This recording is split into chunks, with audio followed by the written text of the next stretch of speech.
미국 대선 이후에 가장 관심받는 상품을 꼽아보자면 금, 은, 달러, 구리 이런 것들이 있습니다. 지금까지 가장 높은 수익률을 기록했던 것은 구리인데 이 구리가 앞으로도 계속 상승할 수 있을까요? 오늘은 구리에 대한 이야기, 다음 시간에는 금에 대한 이야기를 해드릴 겁니다. 자, 먼저 미국 대선 이후의 수익률을 살펴보도록 하겠습니다. 상품별로 살펴볼 텐데 만약 구리에 투자를 하는, 그러니까 구리를 기초자산으로 하는 ETF에 투자했다면 아마 미국 대선 이후 약 20%에서 30%의 수익률을 올릴 수 있었을 겁니다.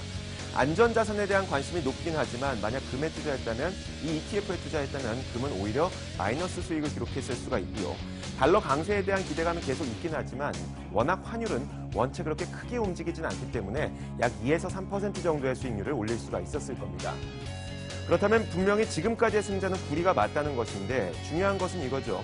여러분 많은 경험이 있겠지만 과거의 수익률이 미래의 수익률을 보장하진 않습니다. 은행이나 증권사에 찾아가서 펀드에 든다고 했을 때 과거 3년치의 수익률을 보여주면서 가입을 했다가 정작 내가 가입한 이후부터는 마이너스 수익률을 기록하는 분들 굉장히 많을 겁니다. 미래 수익률 어떨까요? 지금부터 살펴보겠습니다.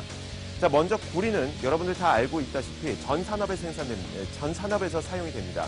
그렇다 보니까 산업의 경기를 경제학 박사보다도 더 잘 예측한다고 해서 닥터 코퍼라는 별명이 붙어 있기도 했죠.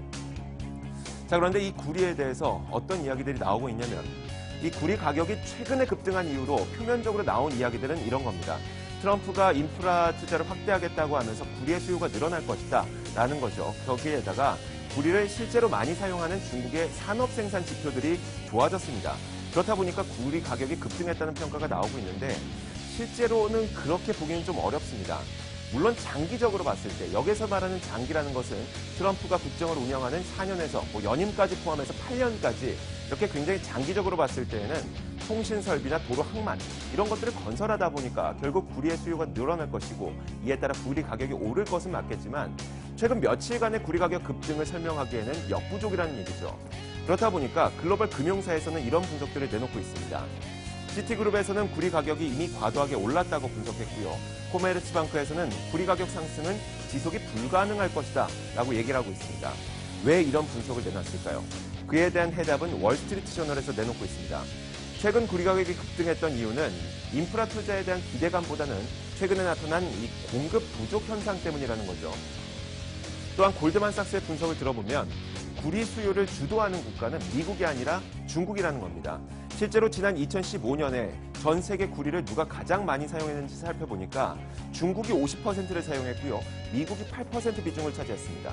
그러니까 이런 상황에서는 미국이 구리 수요를 10% 올리는 것보다 중국이 구리 수요를 1% 올리는 것이 훨씬 더 구리 가격 상승에는 도움이 될 것이라는 얘기죠. 그렇다 보니까 결론적으로는 최근 구리 가격 급등은 실제로 인프라에 대한 기대감보다는 투기성 급등이 맞다는 이야기입니다. 그리고 앞으로도 구리 가격이 더 오를 수 있을 것이다. 그러니까 구리가 앞으로도 승자가 될 것이라고 보기에는 어렵다는 이야기입니다. 자, 오늘은 구리 가격 급등에 대한 이야기를 해드렸는데 여러분들이 가장 궁금한 것은 금이겠죠. 다음 시간에는 금에 대한 이야기를 전해드리도록 하겠습니다. 시장을 읽는 남자였습니다.